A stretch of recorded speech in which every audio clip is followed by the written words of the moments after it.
और जिसमें एनसीआर में जितनी भी किडनी के ऑपरेशन के संबंधित जो बेस्ट फैसिलिटी है मैं यहाँ पे प्रोवाइड कर रहा हूँ। और मेरी कोशिश ये है कि कोई भी पेशेंट मेरे पास आता है तो उसको पैसे के अभाव में इलाज ना मिले, ये संभव ना हो। मेरी पूरी कोशिश रहती है कि मैं पेशेंट आता है मेरे पास जो सक्षम है वो अच्छे से इलाज कराता है, जो सक्षम नहीं है मैं उसको बोलता हूँ इतना पैसा लगेगा, बोलता है मेरे पास इतने नहीं। मैं कहता हूँ तुम्हारे पास जितना हो जाए दे देना, नहीं हो बाद में दे देना, बिल्कुल भी नहीं हो तो मत देना। मैं आपकी कोशिश रहती है कि इलाज सबको दिया जाए जिसको ज़रूरत है। जी। कोविड के दौर का आपने जिक्र किया, इसी से जुड़ा हुआ एक सवाल मेरा आपसे है, यहाँ की जो स्वास्थ्य सुविधाएं हैं उनसे जुड़ा हुआ, क्या आपने चेंजेस देखे उसके बाद? क्योंकि एक बुरा दौर था, कोई उसे याद नहीं करना चाहेगा, लेकिन उसके बावजूद आपने क्या ऐसा फील किया यहाँ पर कि उससे सीख ली है लोगों ने? लोगों ने थोड़ी सीख ली है, लोग अपने स्वास्थ्य के प्रति जागरूक हुए हैं, हेल्थ अवेयरनेस बढ़ी है। और जैसे कि अगर हम कहें कि लोग स्वास्थ्य के लिए बहुत ही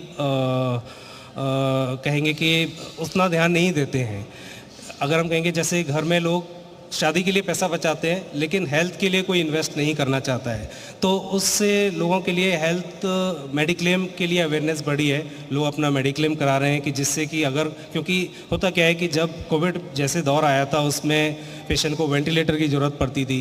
अब हम अगर कहें मथुरा में उतनी फैसिलिटी नहीं थी, लोगों को एनसीआर जाना पड़ रहा था, वहाँ पर जाने पर लोगों का खर्चा बहुत ज़्यादा होता था। तो ऐसे में अगर मेडिक्लेम की फैसिलिटी होती है तो उनको एक आर्थिक बर्डन, एक इकोनॉमिक बर्डन नहीं पड़ता है। तो एक लोग अब समय समय पर अपनी जांच करा रहे हैं और मेडिक्लेम की फैसिलिटी लोग हैं, ये मैंने बदलाव देखा है। ठीक है डॉक्टर गौरव, आपसे मेरा सवाल है यहाँ के एजुकेशन सेक्टर को लेकर, क्या आपको लगता है कि इनफ है यहाँ पर जो सुविधाएं दी जा रही हैं गवर्नमेंट कॉलेजेस के अंदर, या ज़रूरत है अभी सुधार की? सिनेरियो पहले से तो काफ़ी चेंज हुआ है। मैं 2014 में जब मथुरा में आया था उस समय स्टूडेंट्स को ज़्यादातर कोशिश रहती थी कि दिल्ली एनसीआर या फिर कोई बड़े शहर में एडमिशन लें, लेकिन अब स्वयं आर.के. एजुकेशन हब में ही ऑल ओवर इंडिया से बच्चे पढ़ते हैं। हमारे मेडिकल कॉलेज में Haryana, Punjab, West Bengal, south India, हर जगह से बच्चे आके पढ़ते हैं। तो अगर इंफ्रास्ट्रक्चर है और क्वालिटी प्रोवाइड कर रहे हैं तो बच्चे को मथुरा या फिर दिल्ली में ज़्यादा डिफरेंस की ज़रूरत नहीं लगती है। तो it's all about providing the right infrastructure and the quality of education.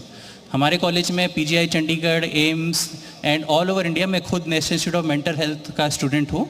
अगर आप फैकल्टी अपनी पढ़ाने वाले अपने ऐसे रखेंगे जो कि स्टैंडर्ड हैं और क्वालिटी प्रोवाइड कर सकते हैं एजुकेशन, तो ज़रूर आपको स्टूडेंट्स मिलेंगे।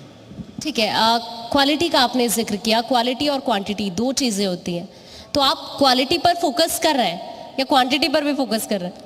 मैम, क्वालिटी पे जब फोकस किया जाता है तो कान्हा जी अपने आप ही धीरे धीरे क्वांटिटी बढ़ा देते हैं, इसमें कोई दो राय नहीं है। ठीक है डॉक्टर संजय, आपसे मेरा सवाल है, हर एक इंसान कोई ना कोई चैलेंज फेस करता है, उससे कोई ना कोई सीख ज़रूर लेता है। आप अपनी लाइफ में कोई ऐसा चैलेंज आपने जो फेस किया हो शेयर करना चाहें लोगों के साथ? चैलेंज मैं अभी फेस कर रहा हूँ क्योंकि मैंने एक कंफर्टेबल जॉब को छोड़ करके एक नई शुरुआत की है और इस मन से की है कि मैं लोगों की सेवा करूं। तो डेफिनेटली एक इन्वेस्टमेंट हुआ है, वहाँ पर मैं बहुत अच्छा पैसा कमा रहा था। अब शुरुआत हुई है तो इन्वेस्ट भी किया है पैसा। मशीनें जैसे अभी मैंने एक मशीन खरीदी है, that cost me 1 crore rupees. तो धीरे धीरे पैसा लग रहा है, लेकिन मन में ये कई बार एक मन में भाव आता है कि मैंने कुछ गलत तो नहीं कर दिया। मैं इतना अच्छा काम कर रहा था, यहाँ तो पैसे खर्च हुए जा रहे हैं और मन में ये है कि सेवा भी करनी है, ऐसा नहीं है कि पैसा लेना ही लेना है। तो ये एक चैलेंज मैं अभी करेंटली फेस कर रहा हूँ, बट मन में एक दृढ़ विश्वास है कि जब आपका मन अच्छा हो तो कृष्ण भगवान, गिरिराज महाराज सब अच्छा ही करते हैं। तो संघर्ष है, लेकिन मन में एक दृढ़ विश्वास है कि अगर आप अच्छे से अपना काम ईमानदारी से करते रहेंगे तो कोई अड़चन आपको नहीं रोक पाएगी।